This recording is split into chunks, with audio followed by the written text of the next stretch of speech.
வணக்கம். 2025 ஜனவரி 8 புதன்கிழமை அதிகாலை நிலவர 1.5 நிமிட வானிலை தகவல்.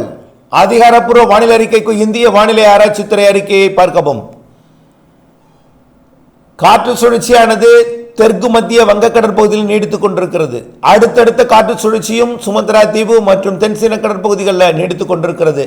ஒன்றன் பின் ஒன்றாக காற்று சுழற்சிகள் இலங்கை அடைந்து குமரிக்கடல் வழியாக அரபிக்கடல் நோக்கி நகரும். மாலத்தீவு லட்சத்தீவு இடைப்பட்ட பகுதியை நோக்கி நகரும். சில நிகழ்வுகள் தமிழ்நாட்டின் ஊடாக மேற்கு நோக்கி பயணிக்கலாம் வளிமண்டல சுழற்சியாக.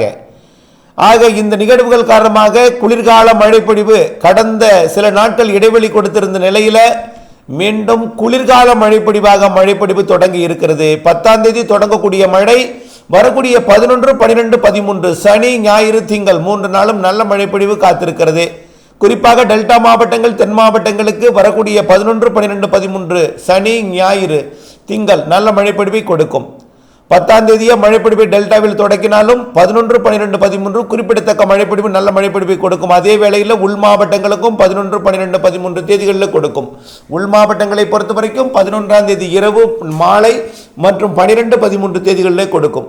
அதனைத் தொடர்ந்து பொங்கல் நாளிலும் மழைக்கு வாய்ப்பு இருக்கிறது. அடுத்த காற்று சுழற்சி காரணமாக பொங்கல் போகி பண்டிகைக்கு பிறகு அடுத்த நிகழ்வால் பொங்கல் மாட்டுப் பொங்கல் தினத்திலும் மழை வாய்ப்பு இருக்கிறது.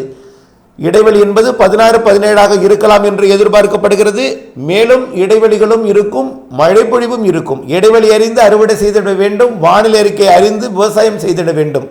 வானிலை அப்டேட்ஸுடன் இந்த குளிர்கால மழைப்பொழிவு அறுவடைக்கு இடையூறு கொடுக்கும் என்பதனால இணைந்திருக்க வேண்டி கட்டாயம் இருக்கிறது என்பதை விரிவான அறிக்கையுடன் இணைந்திருந்து பார்த்து பயன்பெற அன்போடு கேட்டுக்கொள்கிறேன். நன்றி.